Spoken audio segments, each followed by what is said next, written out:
నమస్కారం, welcome to 108 news Telugu. నా పేరు గౌరీ. ముందుగా బులెటిన్ లో హెడ్లైన్స్.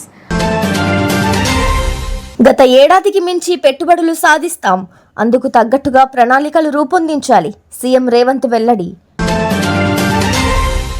కోడి పందాల్లో లేడీ బౌన్సర్స్, ఏలూరు జిల్లాలో ఏర్పాటు చేసిన నిర్వాహకులు వైరల్గా మారిన వీడియో. తెలంగాణ రైతులకు కేంద్రం సంక్రాంతి కానుక, నిజామాబాద్లో పసుపు బోర్డు. క్రేజీ అప్డేట్, మహాకుంభమేళాలో అఖండ 2 షూట్. ఈ నెల 16 నుంచి 19 వరకు సింగపూర్, 20 నుంచి 22 వరకు దావోస్లో పర్యటించబోతున్నట్లు సీఎం రేవంత్ వెల్లడించారు. సింగపూర్లో స్కిల్ వర్సిటీతో ఒప్పందాలు, ఇతర పెట్టుబడులపై సంప్రదింపులు జరుపుతామన్నారు.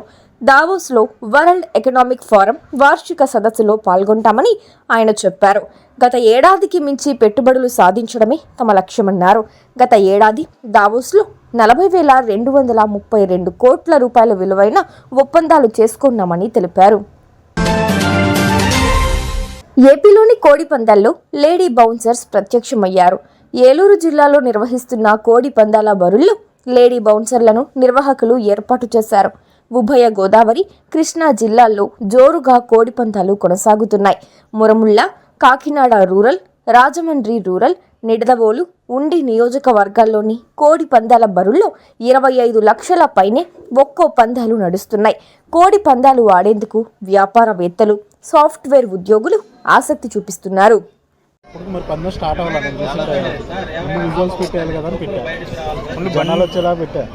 అది నేను అడిగేది అది. బాబు ఎక్కువ మంది తెలుపండి, చాలా మంది ఉన్నారు, నలుగురే. ఎవరున్నా సార్ నలుగురే. సెకండ్ లైన్ అండి గురుగారు, సెకండ్ లైన్ గమనించాలి. సెకండ్ లైన్ అండి, సెకండ్ లైన్ 5 సెకండ్ అండి. మరో లైన్ అండి, మూడో లైన్ బ్యాక్ ఆగండి, మూడో లైన్ అండి. వేసుకోవాలా గొప్ప కోసాట స్టార్ట్ అయిందండి.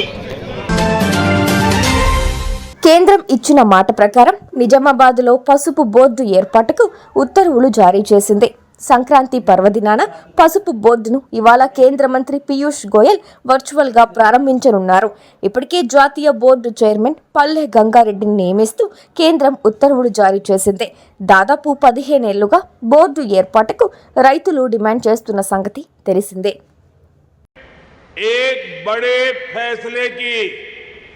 आज मैं तेलंगाना की धरती से घोषणा कर रहा हूं।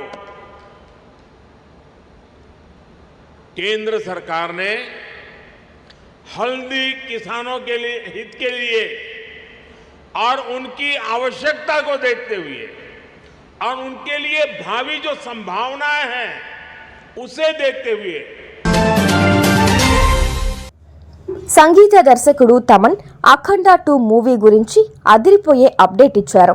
యూపీలో జరుగుతున్న మహాకుంభమేళాలో ఈ మూవీ షూటింగ్ జరగనుందని ట్వీట్ చేశారు. కాగా ఈ సినిమాలో బాలయ్య అఘోరాగా నటిస్తున్న సంగతి తెలిసిందే. ఇప్పటికే పార్ట్ 1 సూపర్ హిట్ అవగా పార్ట్ 2 పై అభిమానుల్లో భారీ అంచనాలు నెలకొన్నాయి. తాజాగా విడుదలైన బాలయ్య డాకు మహారాజ్ పాజిటివ్ వైబ్ సొంతం చేసుకుంది. సరిగా ఇవి ఇవాల్టి బులెటిన్ అప్డేట్స్. మరో బులెటిన్తో మళ్ళీ మీ ముందుకు వస్తాను. అంతవరకు కీప్ వాచింగ్ 108 న్యూస్ తెలుగు.